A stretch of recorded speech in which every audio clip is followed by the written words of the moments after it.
Welcome back to the Third Wheel Podcast. I'm your host, Shaps, and joined by Caleb. Hey, what's up? How you doing? How you doing? Doing pretty good. Thanks for asking. Fantastic. Nobody ever asked me on this show. I know. I'm always like, "Hey, what's up?" Yeah, you're always asking other people. Yeah, how other finally. people are doing. But yeah, you're doing good. That's good. I'm doing pretty well myself. Hey, how'd you feel about the Madison episodes? Those aren't really good. I think. What do you think? The Madison episodes? Yeah. Oh, yeah. I think they were fun. Those were pretty fantastic. I thought. Mhm. And I was thinking about it because beforehand, I've always thought like, if you had to retire from this, I was like, I think he'd be a fun like. If I had to, not that I'm always like looking to replace you or anything, but I was like, if I had to, one of us, if you died, you know what I mean? It was It's emergency. not the first time he's brought this up. I know. I feel like he has It's a almost- list of people. No, I guess another one would be Brianna. Oddly enough, because now they're dating. Sure. But I think she's a really good fit in as well. Yeah. And then I think who else? I think that's pretty much it. It's not a long list. Yeah. You know what I mean? Like you're pretty much the definitive edition. Oh, how about that? Yeah. Whenever we remaster these episodes, you know. I'm always afraid I'm going to go the way of John. There's Yeah, okay, so you brought up Fallout last episode. Isn't there a side mission? Is it New Vegas or 3 where you find a vault and it's like haunted? And it's like Beware of Gary or something? And he's yeah. Gary. So it's not haunted. Oh, dude, some of the vaults are creepy. It's like turns into a horror game sometimes. Yeah. I think it's in New Vegas where essentially, you know how every vault has a different experiment. This one was, what if we cloned in a guy named Gary like 100 times? And so literally you're just walking through and there's a bunch of clones of this guy named Gary and all he says is Gary. And he'll run at you and they will run at you and they'll just say, Gary, Gary, Gary, Gary. It's terrifying. Yeah, yeah. And all of them have different numbers. Like if you look at them, it's like Gary number 22, Gary number 45, it's like, Yeah. and you don't ever figure out why it's there. It's so freaking scary. Dude. Yeah. Well, I had a dream about Gary. I've never played the game, but I've had my buddy describe it to me. In 2016, when we were sitting in briefing, getting ready to work in the prison, with my buddy Chris, and he was telling me about Gary, and then so then for no reason last night I'm sleeping, and I look over and there's a ghost I've never seen before because I've never played the game, right? But and then he fades away and he goes Gary, he just poofs. So interesting. We brought up Fallout. Yeah, it was interesting. We brought up Fallout. Yeah, and I was like, this is reminds me. Have you seen the show? I started it. I watched episode 1. It's fantastic, dude. Yeah. So my fiance's watching it, oddly enough, because it's got the guy from Twin Peaks in it. Yeah. And I love him. He plays the dad that gets kidnapped in the first episode. Yeah. And it's good. Oh, yeah. it's fantastic. Yeah. Dude. She was like, "Are you watching it?" Yeah. I was like, "No, not yet." If you're a fan of the game or not, like it's super good. Yeah. It's got me wanting to go and play 3. I got 3 for free. Like Amazon, sometimes I'll have a free game going, and they just handed out Fallout 3. They give you a digital code. Oh, okay. So I'm gonna play 3, and then I've heard such great things about New Vegas. So yeah, it's just like I love 3, but New Vegas is just like definitively the best absolutely. one. And of course because Bethesda didn't make it. So Bold statements only on this channel. yeah. So the show actually, the reason you probably want to watch at least like a summary without spoilers on New Vegas is because the show actually is almost like a sequel to New Vegas. I would say it teases going to New Vegas, right? Yeah, but there's a lot of things that happen that like it would make a lot of sense if you played like the NCR and Shady Sands and everything. And like a lot of it is either told to you or happens in New Vegas. That's like basically makes sense. Maybe me and my fiance should play New Vegas then. Is it on Steam? Yeah, it's on Steam. Okay. 3 is good. Don't get me wrong. I like the story, but mechanically and just like writing wise, New That's Vegas what I've heard. is like peak. Yeah. And I would just avoid 4. 4 is the only one I played. Yeah. And I could tell like I liked it when I played it the first time, Yeah. but then like when you play it again, you're like, oh. I remember talking about Mass Effect where like all the endings lead to the same place. It's because they gave up on it like at the end for whatever reason. So it's like now they're kicking themselves. They're like, we should have had a game ready now. It's like that's what I think they're pulling resources to make a new Fallout game because they're like, oh crap, like the show's doing super well. There's a season 2 coming around the horizon. Wouldn't it be awesome if we had a new game to drop? Because that's what a lot of people did is they're going back to play the old games, as soon as the show came out. So it's like, yeah. Make a new game, please. I mean, not 76. Not 76. No, I love Fallout, dude. Well, in time Great for franchise. season 2, I'm sure they'll have something going. Oh, well, maybe. It's Bethesda, so. Yeah. Well, I didn't say it'd be finished. Do you actually know the story of Obsidian and Bethesda? No. So originally Bethesda did not make Fallout. The first 2 games were made by basically Obsidian's predecessor.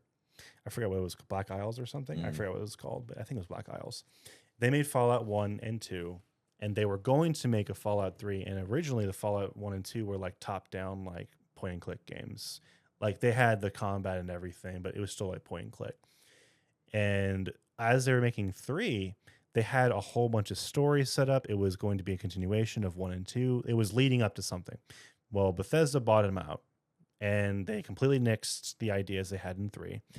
And they basically made their whole new game. Like they took some of the elements, but they really just made their own new story, and just like did Black Isles a little dirty, because they were like, we're not going to really take any of your ideas. We're just going to do our own. And they made it 3D. They really stepped away from what it originally was going to be. Then Obsidian was made, and then they were hired to make a spin-off game in like, I don't know, 18 months or something. And It's not the first time that happened. I know, right? And they made the best freaking Fallout game ever. Because they actually took a lot of elements they were going to put in their Fallout 3 in New Vegas. Yeah.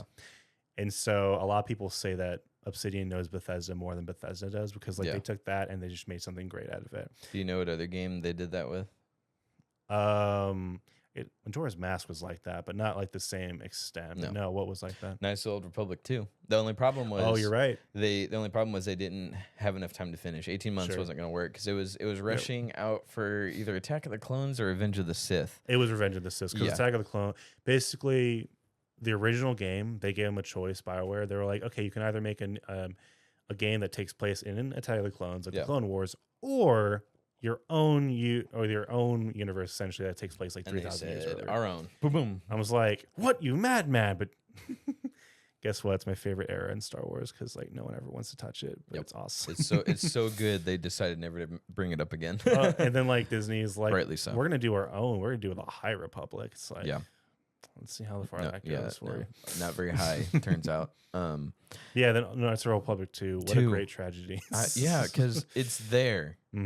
I said this last episode too. There's a skeleton there for an amazing game. It's there to be better than the first one. Yeah, it's there. Yeah, definitely. The characters, the influence system, light and dark side. Yeah. Combat was better. Better. Like, weapons customization better. The story, the bones are there for a better story. So did you ever play it with the restored content mod though? So I actually just downloaded the restored content, but really? I just read up on like like the drama. Like basically how like originally it was like a small group of fans who were doing just a little bit. Yeah. And then this other guy came in, he was like, actually, I just want to do all of it. You know, like why don't we just restore all of it? I think it was Darth Bandon. Yeah. And it was just years and years and years of people just falling off, jumping on the project to restore this. I'm like, when is this game? When have games received this much love and attention? You know, that haven't like it's Knights of the Republic 2. Not everyone's heard of it, but like people freaking loved it. I loved it. You know, I love it. I still love it. I love the base game before I knew there was a restored content. I love that game so much. I played the 360 version so much that it started glitching and breaking, and then I had to find ways to, like, you know how you blew on your N64 cartridge. I had to find ways to. You know, get it work the CD working, because sometimes I'd turn it on and he'd be T-posing. I was like, so I had to restart it, you know, start it this way, and I finally got it working. I played so many times. You hear about what happened with the Switch? Yeah. That's tragic, but it's Nintendo, so I'm not they surprised. Promised to have the restored content. Right. It's like no. Which like that would have been really cool, good step in the right direction, but no. With Nintendo money and Nintendo developers working on it, you could have like totally fine polished it. Yeah. That game, every time I play it, even today, every time I play it, there's something new to find. So that adds a lot to the story. With me, I really was a 1 fan. So like that to me is my game. I played 2 maybe once or twice. I loved it, but like I really grew up on like I know, I get what you mean. So I'm like, yeah. I don't know. It's hard for me to kind of like compare the two because they're so different. They are. Because like I when I was a kid, I played them back to back, and they feel so different. Oh yeah. You know, the Ebon Hawk's still there. T7H4 is still there. HK47, yeah. they're there.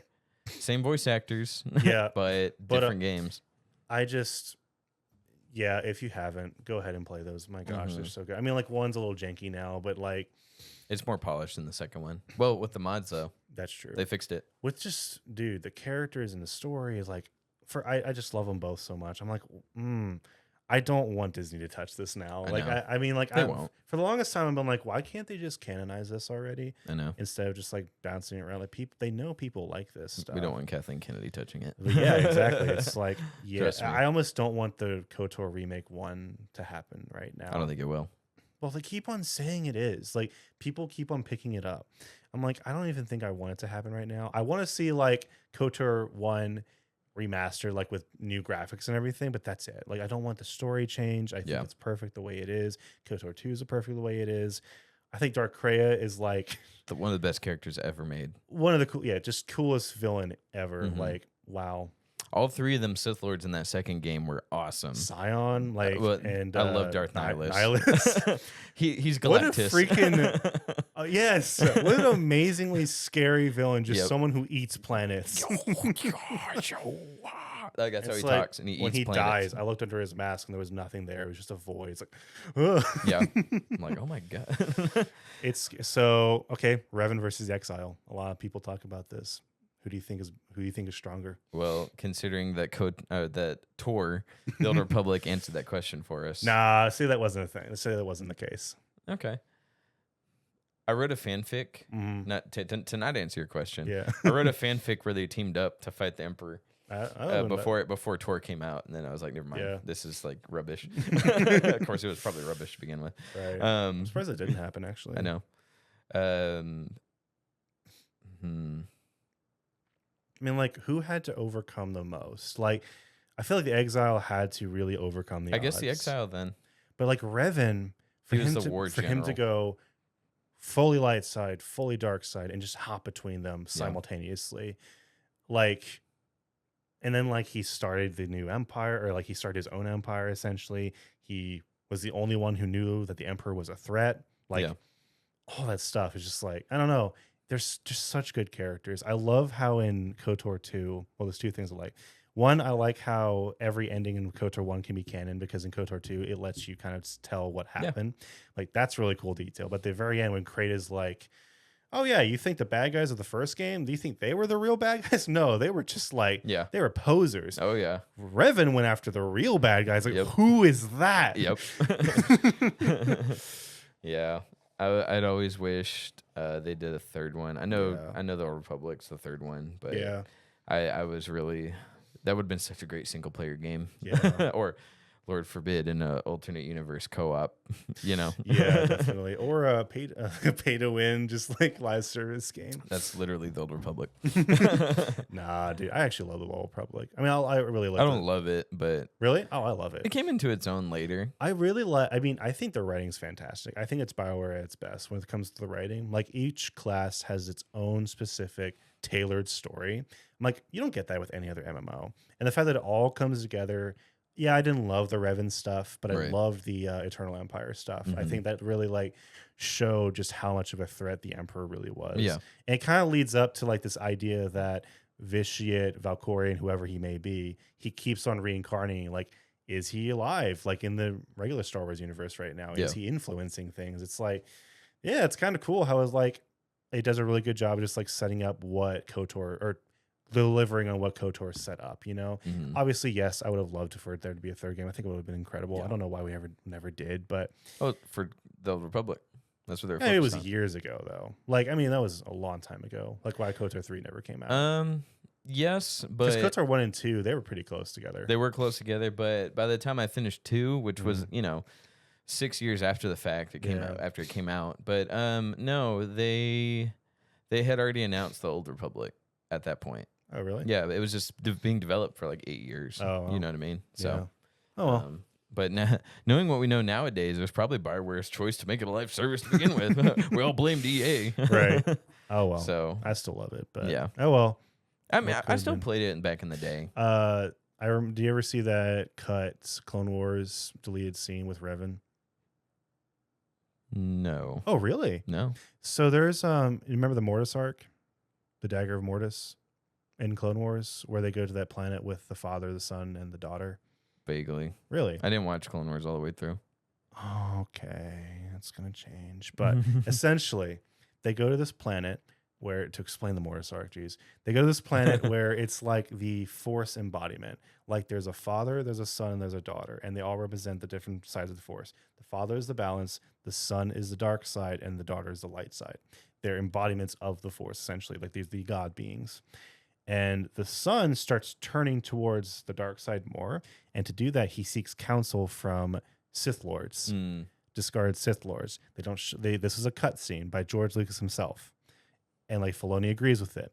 But literally, he goes and seeks counsel from Darth Bane and Darth Revan, and the scenes are available. Like you can see them. They're not fully animated, but like you can see them, and they basically are counseling the son. Now, the reason it got cut is because George Lucas says no, only good guys are allowed to come back from the dead.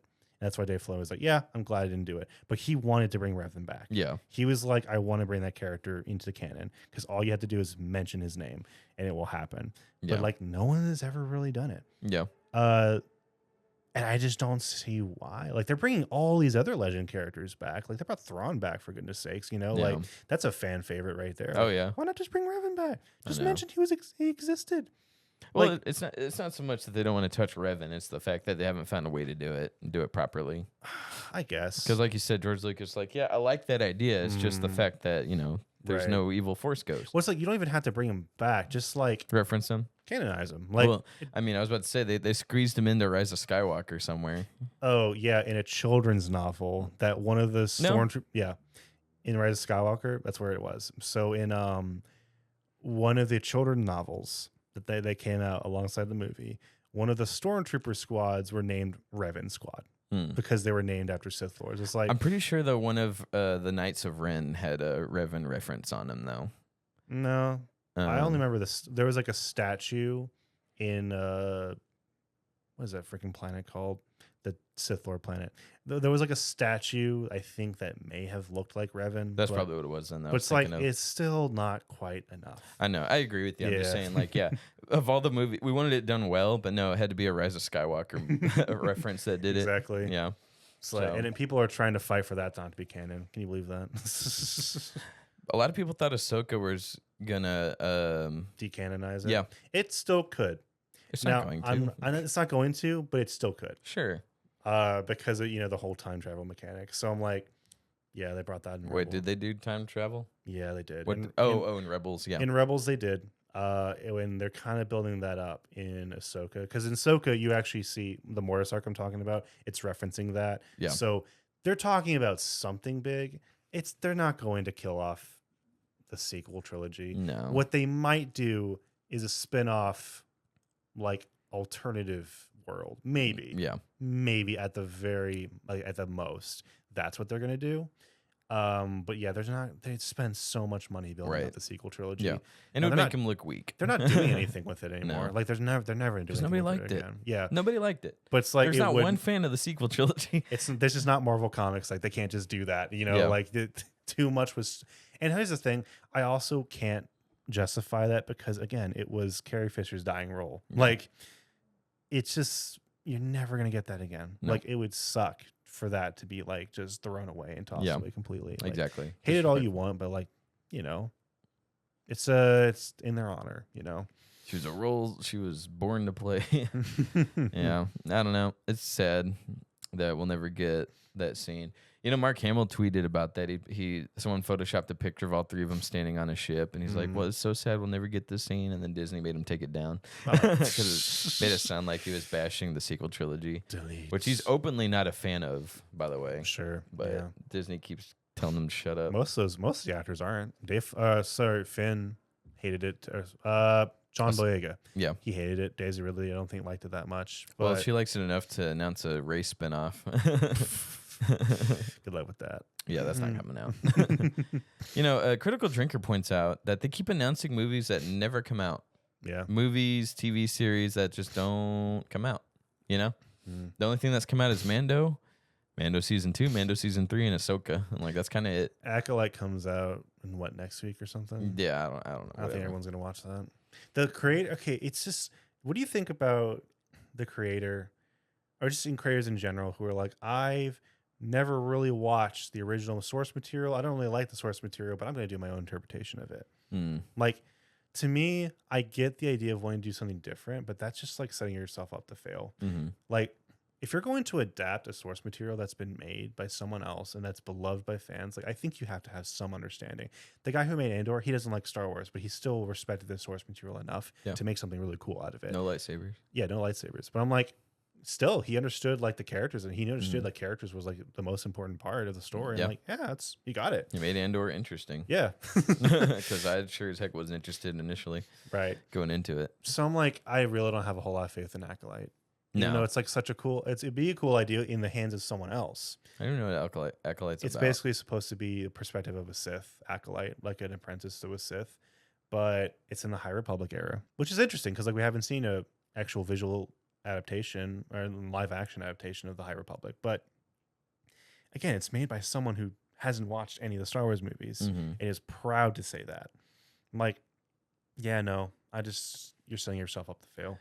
We've gotten several games where they tease like you're playing as a villain, but they always find a way to. Oh, they never last. No, they make that villain turn to the light side. Yeah. Like Force Unleashed, I bought it because I was like, I want to play as a Sith and kill Jedi. Sounds great. And then by the third Jedi you kill, he's like, you know what? I'm a good guy now. Maybe. I mean, a little bit. Like, you can still choose to be evil at the end. I was thinking more Battlefront 2, or like... Yep, that was my next example. Yeah, what I hate about that is because all the marketing showed, no, this is a strict Imperial story. Like, it did 3. not... It did not at all allude to this person going to be turncoat. Like, it was like, no, we're the Empire. We're going to survive. We're going to thrive with or without the... And then, like, yeah... All it takes is like, first of all, I hate Operation Cinder. It's such a stupid thing. Yeah. Like, it just doesn't make any sense. And yeah, for that to be like, oh my God, well, maybe they were right the whole time. It's like, no, I don't think we've ever gotten like a full blown, just like let's just be the villain. Yeah. Let's do it. I want to play the bad guy. In freaking the original Battlefront 2, maybe have you ever played the campaign of that? The 501st Journal. Like, that was great. That was fun. Not once did the narrator was who played freaking. It wasn't Tamara Morrison. Wasn't Tamara? I think it was. Really? No, it was. It actually was. Okay, sweet. They got him in the booth like 2 days before this game was shipped. Yeah. Tamara Morrison. That was like actually the last thing they did, by the way, was the campaign. Like, it was put together in like a few weeks. Right. But it was great. And like, they never once were they like, were we the bad guys in the end? No, it told them from the perspective. It was like, no, these Jedi, they betrayed us. Like, and we knew what we had to do. We did it. Yeah. And then like the Empire is going to be great. You know, we're going to be awesome. You know, we're going to bring peace and order. At the end of the campaign, he's like, we're building a second Death Star. It's going to be great, guys. Yeah, I'm so excited. The sequel's coming out. I will say that episode on Felucia where you're like, you know, we felt bad. We had to kill Jedi Master Aayla Secura. Yeah, it's like, oof. Yeah, he's like, we can't even look her in the eye. I was like, dang, that's tough. That's a rough one, buddy. Operation Nightfall, when he's like, it's such a famous line where it's like, what I remember of the Rise of the Empire was how quiet it was. No one ever said a word, not a word. It's like, dang. Yeah. Oh man, those were the glory days. LucasArts was really cool back in the day. Yeah. They had their last several games were flops, and I think that's kind of what killed them. But when Disney bought them, they killed off all the creative people.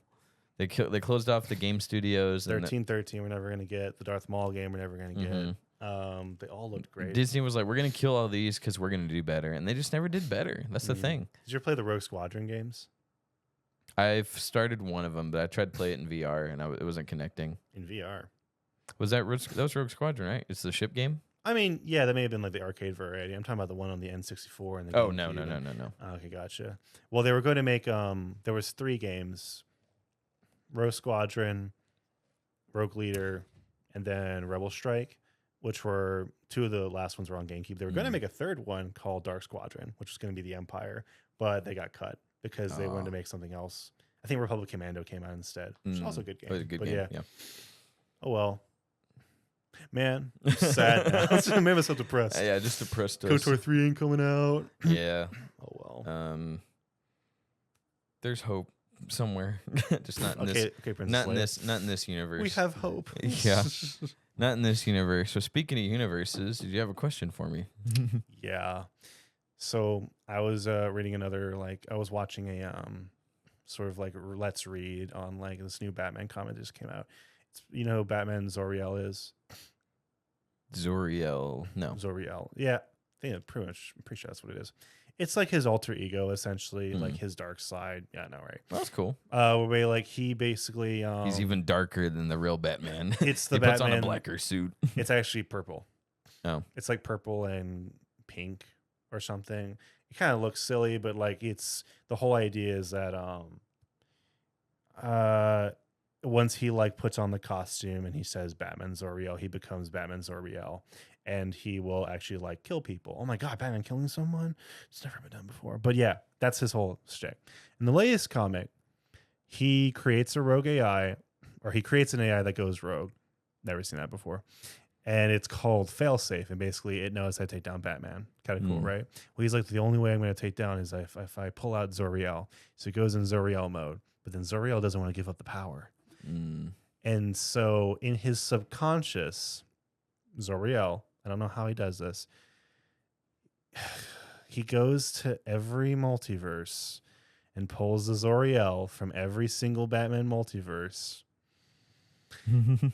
and puts them all in the same subconscious so that he's the most powerful being in the world. Like, we just had this with The Darkest Knight. Yeah.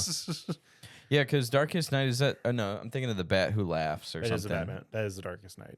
Okay. Batman Who Laughs is Darkest Knight. He pulls all the Darkest Knights from all the different multiverses, to become the most powerful being. Like, why does it always have to go this route, man?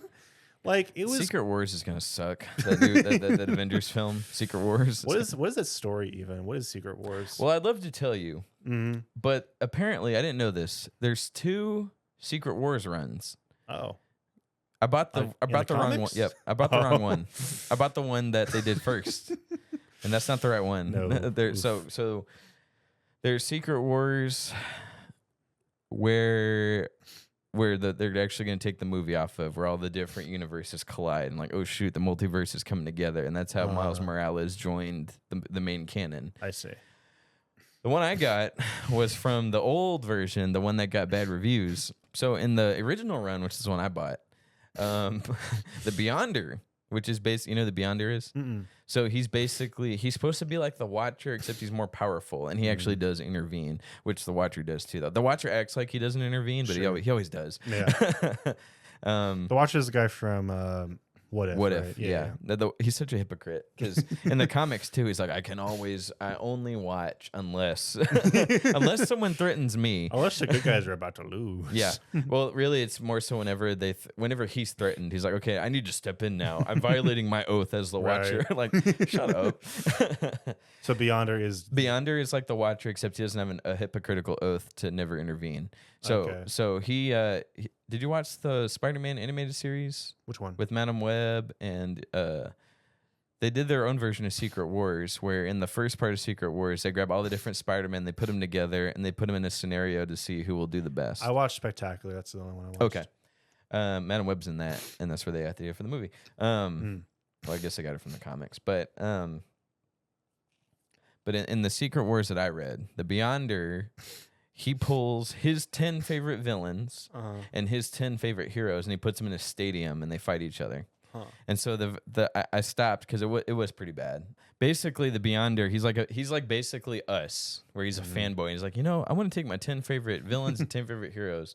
So the first few pages where I were at, I didn't finish the whole thing because I realized I got the wrong one. That kind of discouraged me. And it wasn't a bad idea. It just wasn't executed well. But the very first few panels, they're arguing with each other.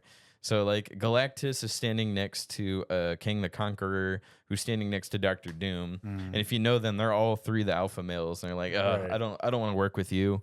So they all, the first 3, like the first third of the book is them arguing with each other because they don't work well together. Right. So and I just kind of lost interest after that. But yeah, so that's what the comic's about. And then in the one that they're adapting for the movie, which I thought was the one I bought, was where the multiverse is colliding. And I forget whose fault it is. I don't remember. I want to say Dr. Doom. Spooderman? right? Spotter Man.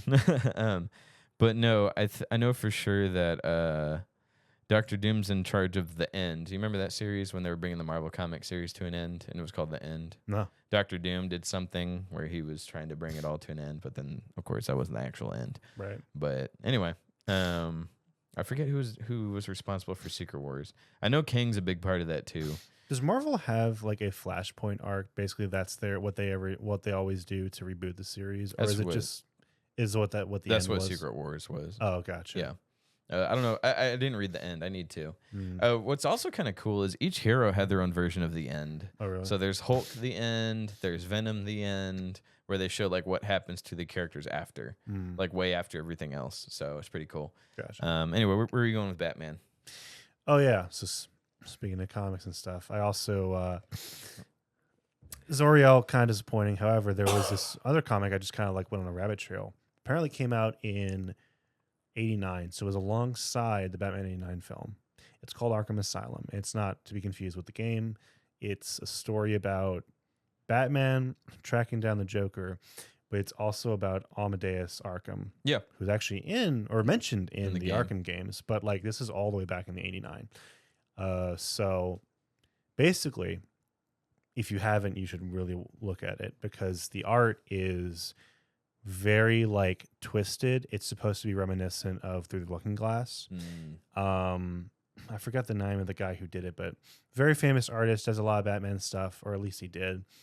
And essentially it's just a, again, dark twisted story or a version of like Batman. Like for instance, Clayface, he isn't Clayface. He's actually just like this deformed dude who like he's like a drug addict. He just like walks around and does like everyone is basically like more messed up real versions of like characters you would find. Yeah. It's just really interesting take. Gets very violent, very dark. But the imagery is supposed to be like as twisted as possible, and that's what everyone remembers of the story. The thing is, this is what I want to get your opinion on. There's a documentary on it, I think, of the actual comic book.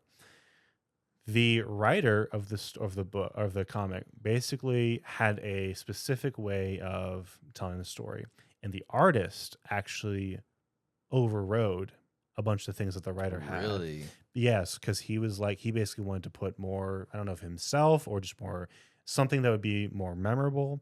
And he put a lot of symbolism in the comics.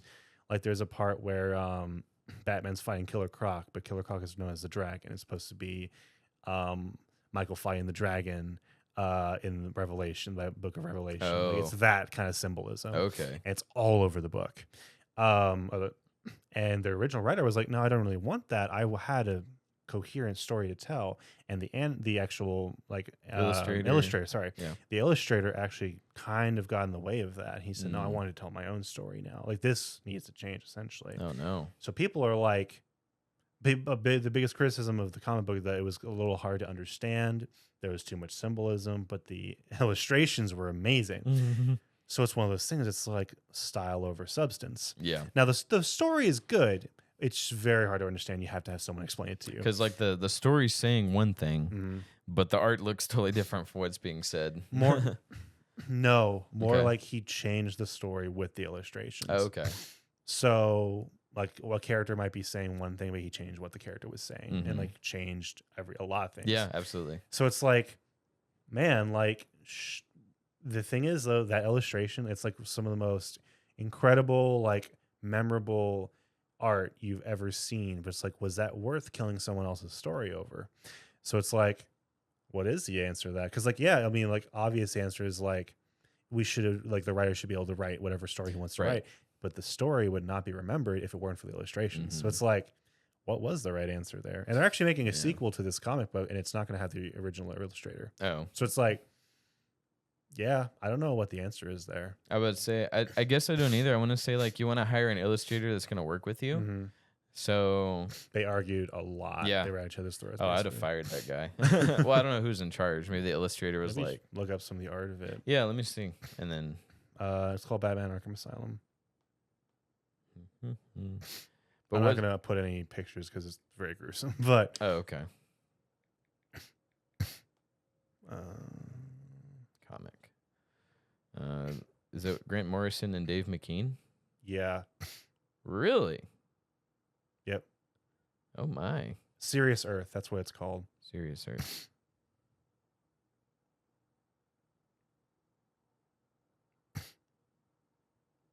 Serious House on Serious Earth. Mm-hmm. Okay. These are beautiful, so I'm going to have to side with the illustrator. That's what I'm saying. So you got to put something in there for the audience to see. Like, what's wrong with this? Sorry, not that. Dude. What's wrong with this? The freaking... Well, no, nothing's wrong with it. It's just the fact that if you like actually like read it as a story, I'm like, sure it's bad. Great to... Well, it's not bad. It's just different. Yeah. It's not, and it's kind of hard to understand. This is scary. Yeah, dude, it's great. I'm about to buy one right now. No, it's great just to look at, but like Yeah. if you're actually gonna like read the story for what it is, it's not as good as it could have been. Sure. So it's like, what takes precedent? Is it the art or is it the story? So I've always been on the side of like story always takes precedent. But dude, that art, everyone remembers the art. Comic. What? It's a comic book. Yeah. So you think the art does? Yeah, I'm gonna have to say the art does in this instance. Really? Yep. I think the writer should have played ball. But You were 5 seconds ago. You said the exact opposite. I was wrong.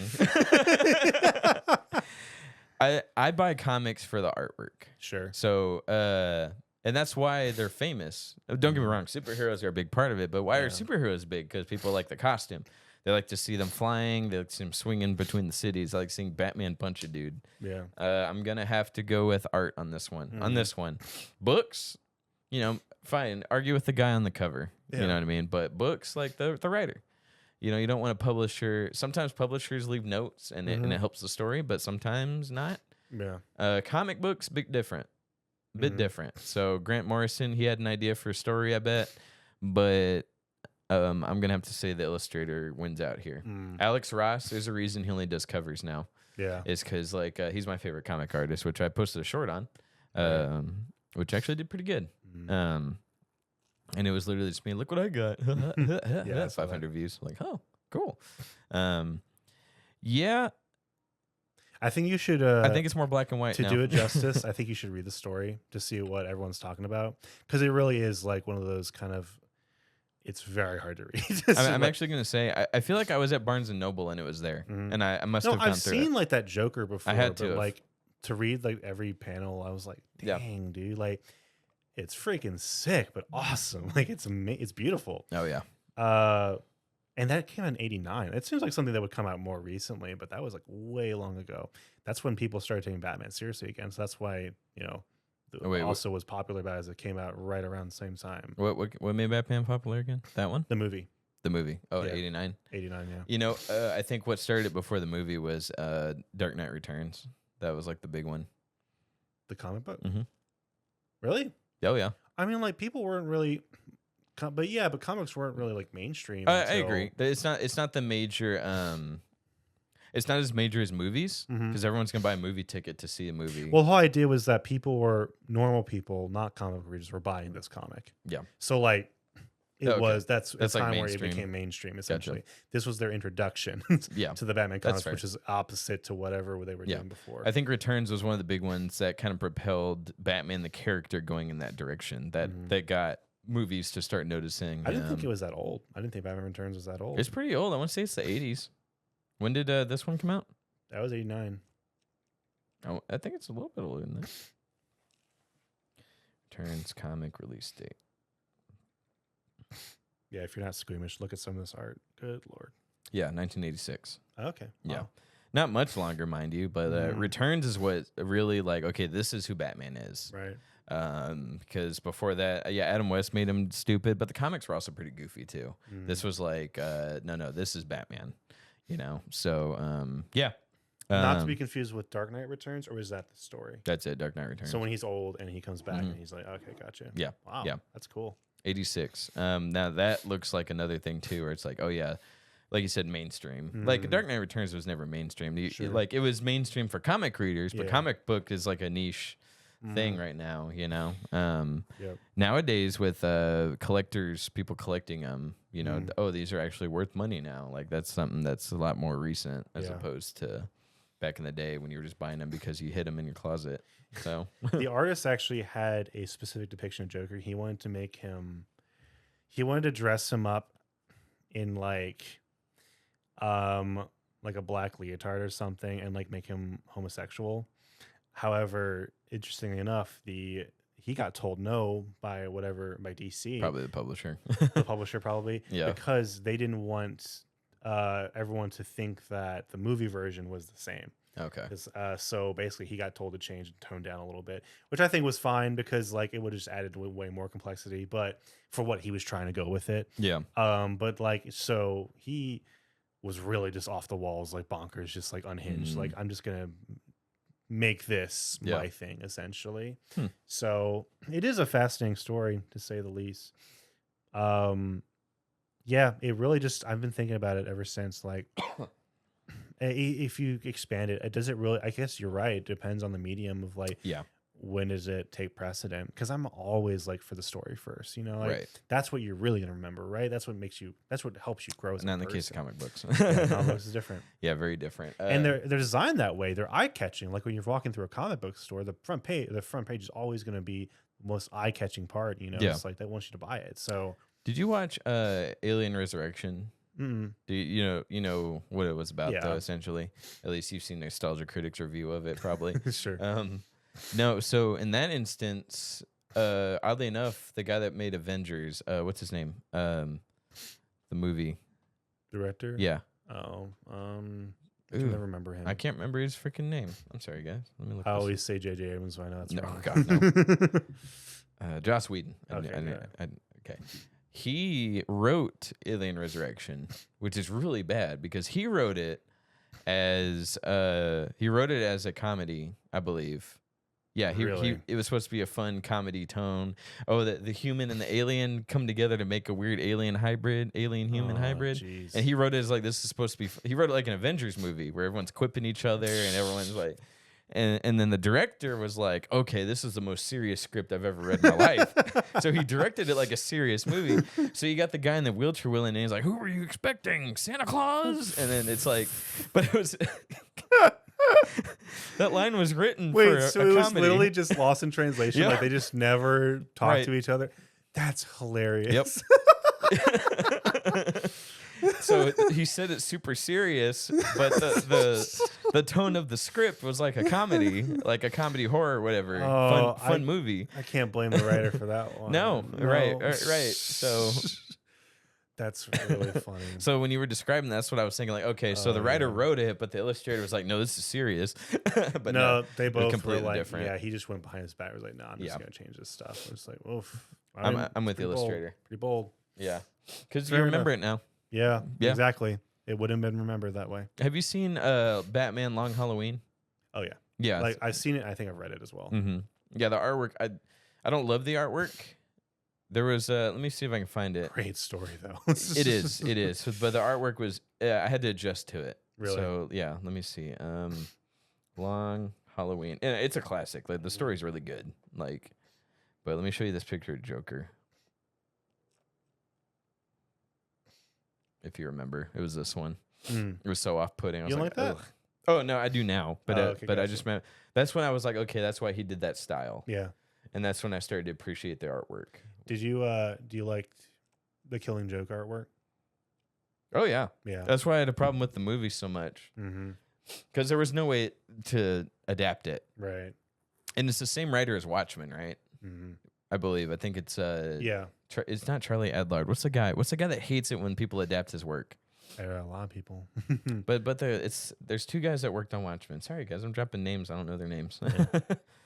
Watchmen comic series. It is Alan Moore. Mm. He's the writer. He hates it when people translate his stuff. So I think Alan Moore wrote Killing Joke. Now I'm gonna have to double check my source here. I believe it. Killing Joke, not the movie. Yep, Alan Moore. I was right. Yeah. So, yeah, and the artwork's so good. So when the movie came out, there was a lot of things wrong with that movie. For one, but two, there was no way to adapt it. The animation, there was no way we were gonna make it look good with that artwork, so they had to switch it, and it didn't look the same. Yeah. On top of that, you remember they added that story to it with Batgirl, where Batman and Batgirl sleep together. Yeah, and it's weird because that's like the first 20 or 30 minutes of the movie. The tone is completely different from the rest of the movie. I don't even know what was that supposed to even be. So they could sex appeal? Give it a theatrical release. Oh, okay. Because the Killing Joke's like this big. Yeah. If you remember, it's like it's really short. It's 40 pages of the best thing you'll ever read, Batman wise, right? But it's like 40 pages. Like they're they had to do something. Like if it's just supposed to be a 45-minute movie, then make it a 45. But hey, yeah. I did even get an R rating, did it? I think it did. I think it did. Okay. And it was also marketed as Mark Hamill's return to the Joker role because he was supposed to be retired from playing Joker. That was just a marketing gimmick to put him in Arkham Knight. But he literally will do He'll do Joker as long as he's alive. Where else is he gonna work? Right. Last Jedi. Sorry. Oof. Yeah. So yeah. To answer your question, I'm gonna go with comic illustrator. I remember what topic I want to remember last episode, unless you think we could add more to that. No, I mean, like, yeah, audience, what do you think? Yeah, let us know in the comments. Again, I think all back to like movies, and it's like, what do I remember the most about movies? It's always the story. Yeah. Even like if the movie was bad, was the ending good? Like the story can make or break a film. And performances. That's film. Yeah, and performances. The acting. Because in the movies I've cried, it's because the actor took it to that next level. Yeah, the writing was good, but when you see the girl or guy sometimes, but usually the girl that you've been rooting for when she's crying and you just want to wipe that tear away because you feel for her character and you want her to feel better. Shut up. Don't look at me like that. Okay. So I think you had a specific character in mind. No. Okay. Anytime.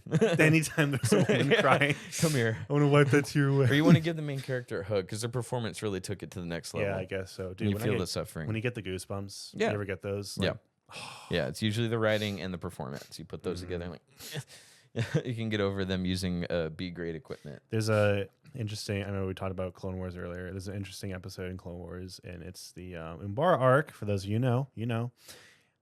Basically something really, really, really tragic happens. And it always gives me goosebumps. But again, it's animation, so it's like you can't get the same like emotes of like people, but like the voice acting sells it, and like that's when it's like, oh, you just feel that urgency. They're all wearing helmets too, so it's like the voice acting has to triple their efforts, to really sell what's happening. I'm like, oh, that's so good. So you know what kills a 3D? I'm sorry. You know what kills an animated movie? What? No matter what, 3D animation. Oh yeah. Yeah, that really just ruins it for me. There's a Berserk adaptation where it's 3D animation. It was so bad. I feel like it can. I don't know. It can be done sometimes. Like I'm talking about the old. Yes. Hold on. What are you talking about? Could you be more specific? Well, Berserk. Dead Space Aftermath. Okay. Are you saying like when they make a 3D animation look 2D, or when it's 2D animation and sometimes there's 3D elements? No, I actually think if you're doing a horror thing, 2D animation with 3D elements, those are scary. The Berserk movies do that very well. They mix in 3D animation. So what are you specifically saying? What's something I've seen you can think of? I mean, like a little bit more mainstream. Let me look. So I definitely want to understand what you're talking about. Let me just pull up Dead Space Aftermath. Okay. Yeah, that'll work.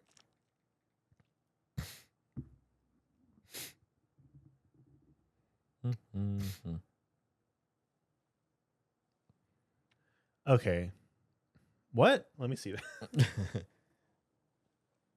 So it switches from 2D to 3D a lot. But like, so there's flashbacks. Those are in 2D. But then when they cut back to the crew that's on board, it's 3D. And this is when Dead Space came out. This is a Dead Space adaptation. It's not an adaptation. It's supposed to be its own story. Okay, but still, like, the game Dead Space. Yeah. Animation was way better than this. Yep. What am I looking That's at? 2011.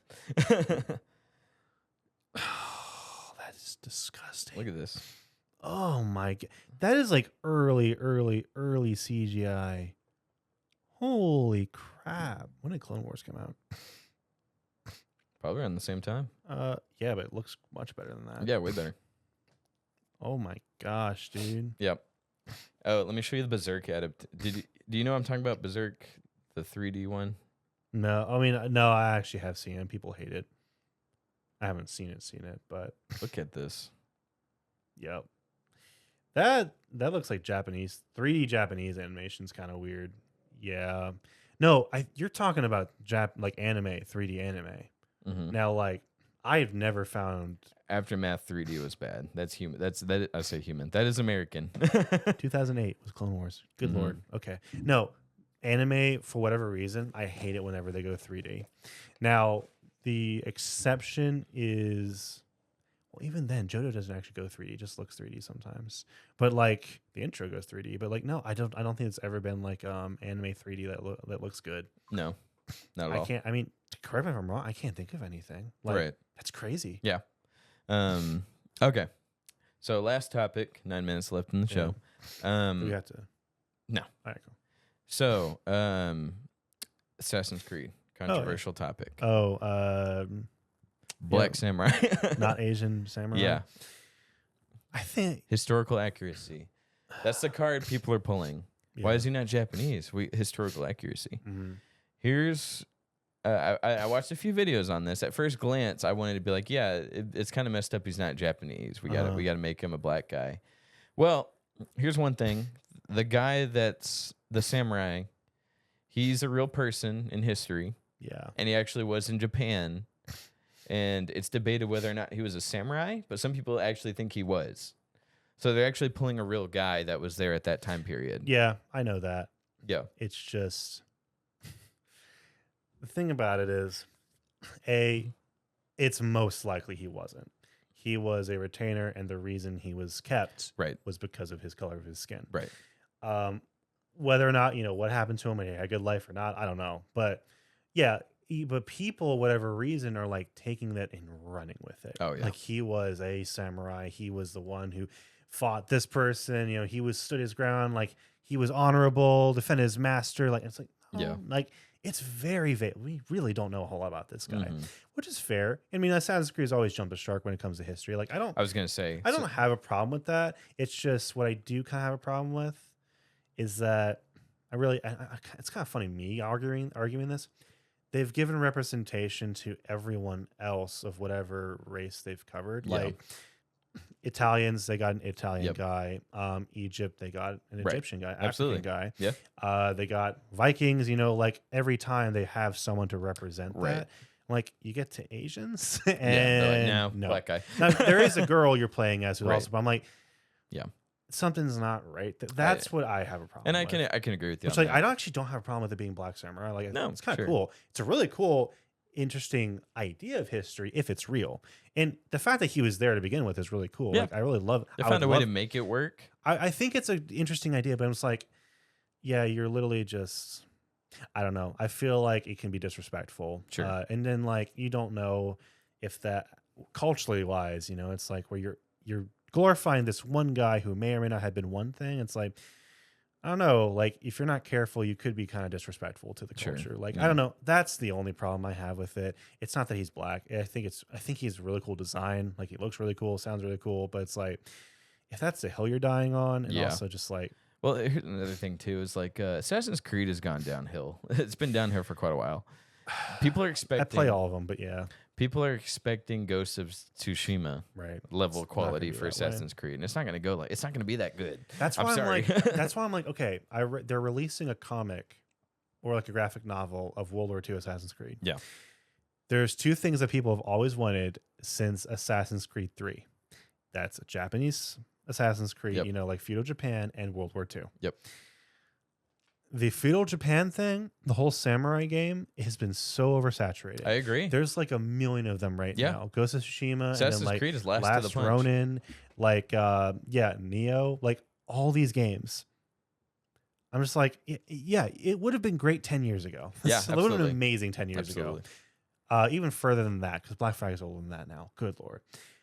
So, like, I think they should have pivoted maybe towards World War I, World War II. I think that would have been a little bit more interesting. And they could have had a black guy. And if that's what they really wanted to do, I don't know if that was the only reason, but like, sure. I don't know. there wouldn't have been any problems like that, you know. That's what I'm trying to say. I think they just sort of pivoted. Like I think they're really chasing coattails. That they had a lead on this a long time ago. They just didn't want to do it. For whatever reason, they just didn't want to do Feudal Japan, and now they want to. Yeah, because they see the money in it, and that's what's unfortunate. Yeah, and their whole like $200 like Ultimate Edition, whatever. Oh my god, we could play talk the game about 3 days early. Like, and someone made a good point online. It's like you're not actually playing it early. You're playing it on time. You're playing it late if you don't. If you don't buy it, you know, it's like. Yeah, it's the unfortunate truth. So I'm like, I hate seeing where Assassin's Creed's going. Valhalla was like, I got bored, but like I loved Odyssey. I still think that was a great game, not a great Assassin's Creed game, but a great game in general, like a Western RPG. Love that. But still, like people are still wanting it to go back to true to form, you know, like the way Black Flag was. Like, why didn't we get a Black Flag trilogy? You know, why didn't we get that? You know, it's funny that Assassin's Creed 3 introduced the pirate thing, the naval ship battles. 3 did, yeah, and it's just so funny how successful that mechanic was that they turned it into a whole game. They just took that mechanic and turned it into a whole game. Right. You know, that's what happened. And that's pretty cool. We've never had a dedicated like pirate game. No, so people were saying, why didn't they make a spin-off Pirates Creed franchise? I'm like, yeah, that would have been really cool. What's one though where you're playing as a Templar, I think, and you're trying to kill Rogue. I love Rogue. Yeah, I bought those on Steam. I need to go ahead and play those. Rogue has probably one of, if not the best Assassin's Creed stories. And gameplay is really good too. Yeah, I need to play 4, then I'll play Rogue. I'm on Steam. I just didn't like play them yet. You never beat 4? No, I just played at a friend's place. It's one of those definitive, like, that's the best one. Yeah. With everything. Rogue, I would say it's shorter, but it's like even better, honestly. My favorite story is probably Revelations. Like, I love the Ezio trilogy. Too. I love Revelations. Ezio's, I think, one of my favorite, for nostalgia purposes, favorite video game characters ever. It still gives me chills at the very end when like he talks to Desmond for the first time. Yeah. And he's that smart that he's really able to put together that someone's watching him. I'm like, that's so cool. That's just like, you know, it's like Master Jedi moment. It's like, yeah, he's just that cool. Like, yeah, me and Maddie sat down and I showed her all the trailers and I was explaining the games as we went. I was like, and then we got to Revelation. I was like, this is the last one. You know, and then we watched the trailer for Assassin's Creed 3. It's not good, but really, I like it. I mean, it's not very good representation of the game. No, it's just like no. The trailer is good. Yeah. I meant like the game's not that good. The game's not that good. I have a soft spot for it a little bit. It's not gameplay wise. Yeah, it's not the best. Right. I have a soft spot for the story at least. I don't even hate Kenway that much. Right. But no, Kenway's. They're both Kenway. Connor Kenway. Oh, okay. Connor Kenway is the guy you actually play as. If the whole game would have been Nathan Kenway, was his name? It's Edward in the 4th one, and Connor in the 3rd one. In 3, but his father. Oh, right. Henry Kenway or something like that. Yeah. If you would have played as the Templar the entire time, that would have been really cool, really sick. But we got 1 minute. I brought up the Assassin's Creed Shadow conflict because I watched a funny video where he's like, all right, historical accuracy. He did his top 10 favorite historical accurate Assassin's Creed moments, and one of them was Ezio driving a tank.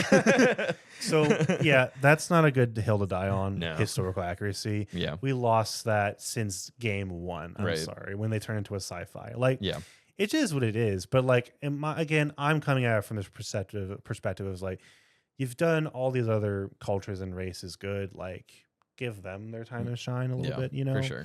But yeah, I'm not upset. You bring race into it, people will go up in arms for some reason. It's we've chosen to fight over race, sexual orientation, and you know. It reminds me of Rick and Morty when they visit the snake planet. And he's like, get this, Morty. They're fighting over race.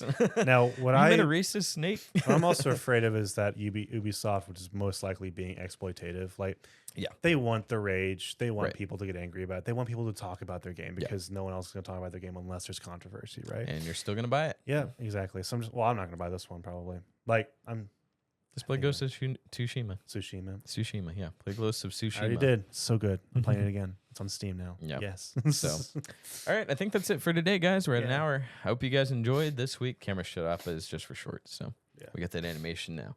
Yeah. I ain't got to worry about that. All right, dudes. Thanks for joining us this week. I hope y'all enjoyed. I hope y'all tune in next time as well. So, love you guys. See you next time. Adios.